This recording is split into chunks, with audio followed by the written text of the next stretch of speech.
সবরমতী আশ্রম দেখে বেরিয়ে আমি একটা অটো ধরে চলে এসেছি লাল দরওয়াজা অঞ্চলে। এই লাল দরওয়াজা অঞ্চল ভীষণ বিখ্যাত আহমেদাবাদের। যদিও এটা বিখ্যাত শপিং এর জন্য। এটা কিন্তু পুরনো আহমেদাবাদে, ওল্ড আহমেদাবাদ সিটিতে অবস্থিত।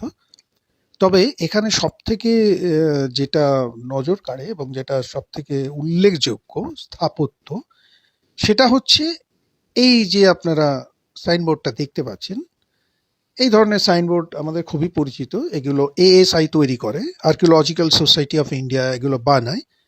আমরা এখন রয়েছি ভাদ্রা ফোর্টে। আমি অন্য দু একটা ভিডিও ভাদ্রা ফোর্টের উপরে করেছি, তবে ইতিহাসটা বলা হয়নি। ইতিহাসটা আপনাদের বলে দিই। এই আহমেদাবাদ শহর যিনি তৈরি করেছিলেন এবং যার নামানুসারে এই আহমেদাবাদ শহর, অর্থাৎ সুলতান আহমেদ শাহ, তিনি কিন্তু এটা বানিয়েছিলেন। এবং এটা তৈরি হয়েছিল 1411, অর্থাৎ 1411 সালে। অর্থাৎ অঙ্কের হিসেবে দাঁড়াচ্ছে ঠিক 614 বছর আগে তিনি এই ফোর্টটা তৈরি করেছিলেন। পরবর্তীকালে এই ফোর্টটাকে আরো বড় করা হয় এবং এক্সপ্যান্ড করা হয়। আরো বিভিন্ন রকমের সরকারি অফিস টফিস এখানে বসানো হয়। সেই কাজটা করা হয়েছিল 1486 সালে এবং সেটা করেছিলেন মাহমুদ বেগাডা। এবার ঘটনা হচ্ছে এই ভদ্র ফোর্ট বা ভদ্রা ফোর্ট যে উচ্চারণই করুন না কেন, এই ভাদ্রা ফোর্ট বা ভদ্র ফোর্ট নামটা কোথা থেকে হলো?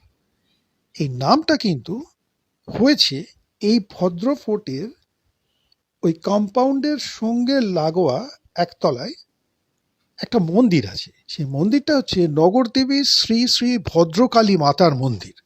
ভীষণ জাগ্রত মন্দির, কালী মাতার মন্দির। এটা কথিত আছে যে এই মন্দিরটা মারাঠারা তৈরি করেছিলেন এবং কোনো একজন মুঘল শাসককে যুদ্ধে পরাজিত করার পর তখন পুজো দেবার উদ্দেশ্যে এই মন্দিরটা মারাঠারা তৈরি করেন।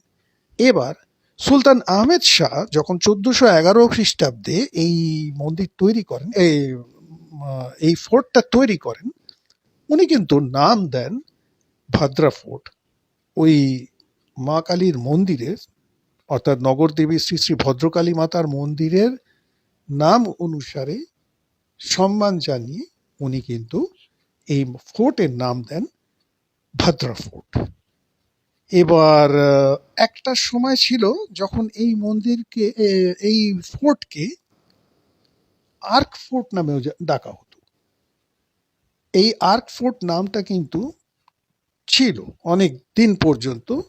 তারপরে 1817 সালে যখন ইংরেজরা এটাকে দখল করে নেয় এবং তাদের নিজেদের অফিস কাছারি সবকিছু এখানে বসাতে শুরু করে, তখন নামটা বদলে যায়। আর্ক ফোর্ট বলে আর তখন কেউ জানতো না। এবার এই এই ভাদ্রা ফোর্ট এটা একটা বিশাল অঞ্চল নিয়ে তৈরি। প্রায় 43 একর জায়গা রয়েছে এবং একটা দিক খুলেছে, এর ওই লাল দরওয়াজার দিক থেকে এখানে ঢোকা যায়। আরেকটা দিকের দরজা খুলে গেছে, 3 দরওয়াজা বলে একটা অঞ্চল রয়েছে এখানে, সেই দিকটায় চলে গেছে। এবার এই যে ফোর্টটা দেখছেন, এই ফোর্টটা এমনিতে এখন আর যাওয়া যায় না। ওপর থেকে আহমেদাবাদ শহরের, অর্থাৎ এই লাল দরওয়াজা এলাকা, 3 দরওয়াজা এলাকা, এগুলো অনেকটাই দেখা যেত, কিন্তু এখন আর সেখানে যাওয়া যায় না। তো চিরাচরিত ফোর্ট, এই দেখুন দরজাটা, এই দরজারও হাইট দেখুন। এই দরজার হাইটও কিন্তু অনেক উঁচু, কারণ তখনকার দিনে ওই হাতির পিঠে চেপে বা ঘোড়ার পিঠে চেপে, হাতে বল্লম নিয়ে, মাথায় একটা তখনকার দিনের শিরস্ত্রাণ, হেলমেট যাকে বলে, সেই পরে একেবারে বেরোনো যাতে যায়, কোথাও মাথা নিচু না করতে হয় বেরোবার জন্য বা ঢোকার জন্য, সেই জন্য এই দরজাগুলোর সাইজ সবসময় এরকম হতো।